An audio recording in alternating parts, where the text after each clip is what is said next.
Bonjour tout le monde, c'est Patrick Benoît, votre prof de sciences. Là, je vais faire une petite vidéo sur les notions apprises en SE.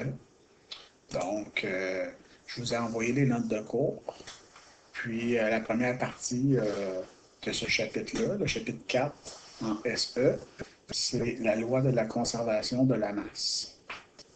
Rien ne se perd, rien ne se crée, tout se transforme.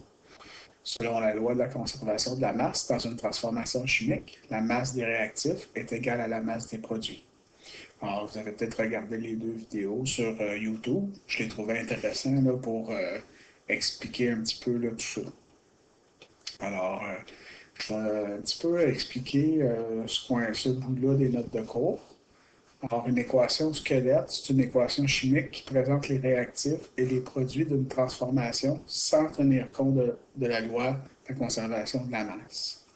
Donc, une équation squelette, ça serait genre FE. Le petit s ici, ça veut dire que c'est solide. Donc là, ça ici, c'est du fer solide qui réagit avec du dioxygène, hein, le 2, on se souvient de notre nomenclature, du dioxygène qui est sous forme gazeuse. Et la réaction ici des deux produits, donc ici c'est se transforme en, la flèche veut dire se transforme ou réagissent ou donnent, produisent un composé qui s'appelle, vous l'avez appris, on a appris à les nommer, le trioxyde de difer. Et son état à ce produit-là, c'est solide. Donc, ça, c'est une équation squelette. Après, là, on voit qu'il y a des petits chiffres ici qui s'ajoutent devant. Donc, le 4, ici, le 3 et le 2. Ça, on va y revenir dans la deuxième partie du cours, excusez, où on va apprendre à équilibrer ou balancer des équations. Je m'excuse. Alors, ici, on appelle ça les chiffres devant, des coefficients. Donc, ici, ça serait 4 moles de fer solide qui réagissent. Le plus veut dire réaction. Avec 3 moles de dioxygène, je m'excuse, qui est gazeux. Et ça se transforme ou ça produit ou nous donne un produit ici qui est du trioxyde de difer. On en a 2 moles de produit et ce produit-là est solide. Alors, tous les composés ici chimiques qui sont à gauche de la flèche, on les appelle les réactifs. Alors, ce qui est à gauche de la flèche, c'est ce qu'on appelle des réactifs. Il peut y en avoir 2, 3, il peut y en avoir plusieurs. Et de l'autre côté de la flèche, c'est ce qu'on appelle le produit, s'il y en a juste un, ou les produits, s'il y en a plusieurs. Alors, c'est sûr qu'au niveau des réactifs et des produits, ce n'est pas nécessairement le même nombre de réactifs. Ici, j'en ai 2. De l'autre côté, j'ai un seul produit. Alors, il pourrait y avoir 2 produits qui sont produits lors de la réaction chimique, ou il pourrait y avoir juste un réactif qui va nous donner plusieurs produits. Donc, il ne faut pas penser que de chaque côté, il y a le même nombre de réactifs et le même nombre de produits. Ça peut varier.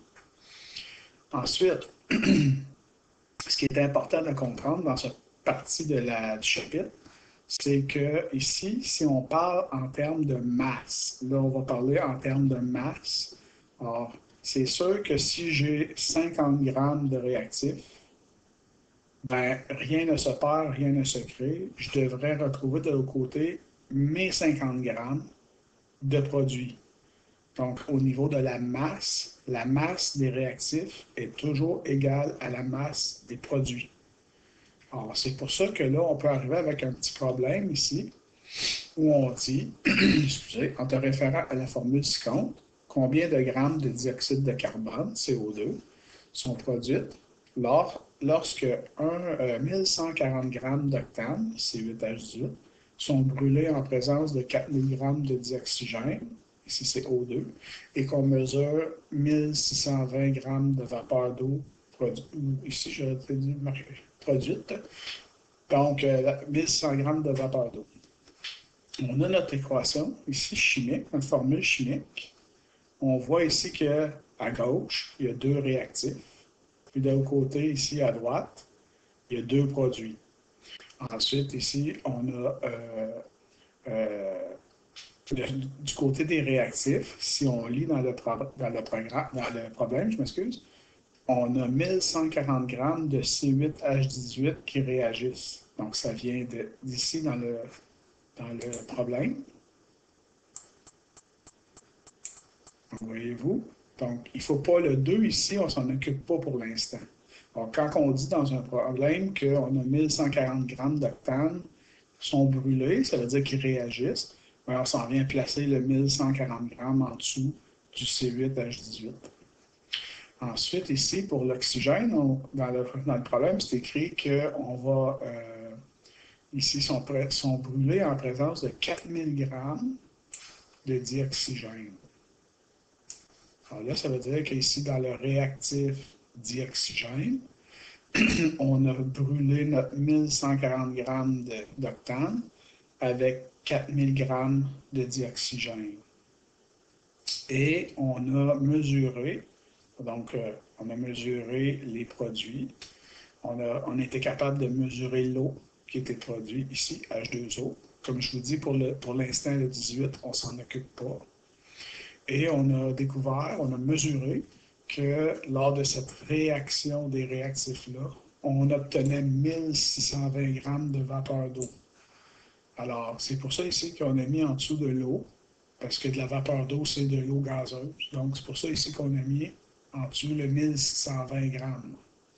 La question, c'est combien de CO2 va être produit si on connaît ces données-là dans le problème. Alors là, c'est là qu'intervient rien ne se perd, rien ne se crée, tout se transforme. Alors voyez-vous, si j'additionne mes réactifs ici, de mon dioxygène puis de mon octane, 1140 grammes plus 4000 grammes, j'obtiens 5140 grammes. J'ai mis un égal ici parce que la masse des réactifs doit être égale à la masse des produits, puisque rien ne se perd, rien ne se crée, tout se transforme. C'est impossible qu'on ait perdu des grammes lors d'une réaction chimique. Ça ne peut pas disparaître, on ne fait pas de magie. Quand on met des atomes en jeu, ben, les atomes, eux, vont se réorganiser en de nouvelles molécules, mais ils ne peuvent pas apparaître ni disparaître. OK?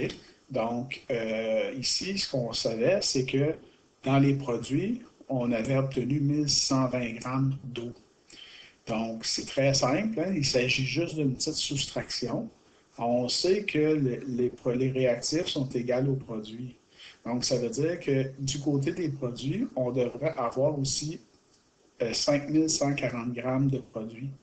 Alors là, comme on a récolté 1620 grammes d'eau, ben, on fait simplement la soustraction, le total des produits, qui devrait être égal au total des réactifs, 5140, moins notre produit ici, qui est la vapeur d'eau, et on obtient 352 grammes. 352 grammes, ben, c'est la masse en grammes du deuxième produit, c'est-à-dire notre fameux CO2. Donc, ça veut dire qu'avec ce problème-là, on a réussi à, sans le mesurer, on peut réussir à déduire que si on fait réagir 1100 grammes d'octane avec 4000 grammes de dioxygène et qu'on obtient 1600 grammes 1620 grammes d'eau, ben, ça veut dire que pour que la masse des réactifs soit égale à la masse des produits, ben, il faut qu'on ait obtenu ici 352 grammes de CO2. Alors, c'est pas plus compliqué que ça pour ce qui est de la première partie du chapitre. Je vais faire un deuxième exemple, je vais m'en aller dans notre book ici. Et là, j'ai encore une autre équation chimique. Alors là, ici, je fais un petit rappel de nos ions polyatomiques. Alors là, ici, on a du phosphate de trihydrogène. qui réagit avec l'hydroxyde de sodium pour produire du phosphate de trisodium ainsi que de l'eau. Alors ici, je vous rappelle, mon équation squelette, c'est seulement les réactifs et les produits. Les chiffres devant, ça, on va en reparler dans la deuxième partie des notes de cours. Alors, mon équation squelette est là. J'ai mes réactifs ici. J'en ai deux réactifs différents. Puis de ce côté-là, j'ai deux produits. Donc, ça peut arriver qu'il y ait deux réactifs, deux produits. C'est très, très possible. Alors, disons que là, je fais un exemple complètement arbitraire, c'est-à-dire que je ne l'ai pas mesuré, je n'ai pas fait la réaction chimique. C'est juste pour vous expliquer là, la loi de la conservation de la masse. Donc, disons que je fais réagir ici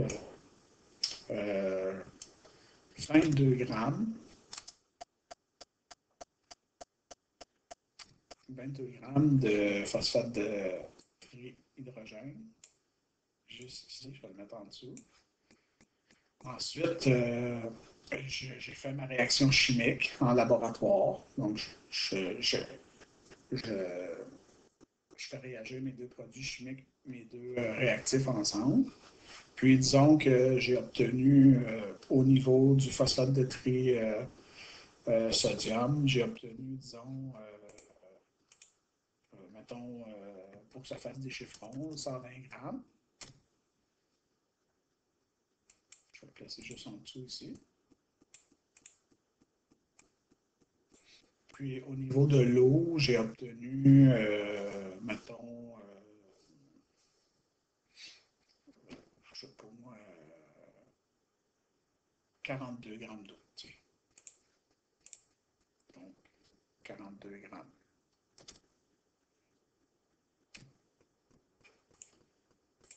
OK. Donc, ici, ça, c'est des données qui sont venues de mon laboratoire. C'est-à-dire que j'ai mesuré mon réactif, je l'ai fait réagir avec une certaine quantité de hydroxyde de sodium, puis j'ai obtenu 120 grammes de ce premier produit, puis 42 grammes de ce deuxième produit. Alors la question, disons ici, j'ai oublié, je n'ai pas noté la quantité d'hydroxyde de sodium que j'ai fait réagir avec le phosphate de trihydrogène. En passant ici, le phosphate de trihydrogène, ça c'est de l'acide phosphorique. Donc, euh, donc, là, je voudrais savoir combien de NOH j'ai obtenu. Alors, c'est sûr que le plus ici, il va venir se répéter, comme ça. Puis ici aussi, j'ai un plus. Puis ici, la flèche, c'est que ici, les réactifs réagissent et produisent les produits. Donc, c'est comme si on avait ici un égal. Autrement dit, j'ai 22 grammes plus, point d'interrogation, grammes, est égal à 120 grammes plus 42 grammes. Alors, ici, je vais additionner mes deux réactifs ensemble. Ça fait 162 grammes. Donc, il faut que, pour que la loi de la conservation de la masse soit. Excusez.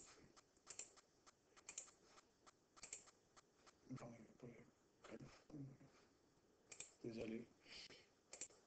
OK. Donc, ici. Donc, pourquoi je mets le égal en dessous? C'est qu'il faut que la masse des réactifs, selon la loi de la conservation de la masse, soit égale à la masse des produits. Alors, je sais que mes produits, au total, j'en ai 162 grammes. Ça veut dire que de ce côté-là, je devrais aussi avoir 162 grammes. Alors ici, je vais juste le copier.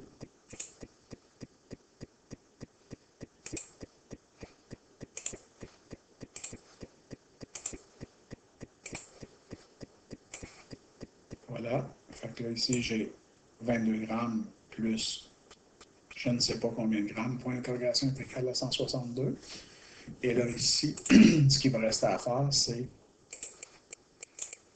mon fameux réactif que je cherche la quantité en grammes. Donc, j'aurai simplement à faire 162 grammes moins 22 grammes. Parce que je sais ici que comme il y a une égalité, si je cherche mon NaOH, ben, je dois faire moins 22 ici de ce côté-là, puis moins 22 de ce côté-là. Donc, 62 moins 22.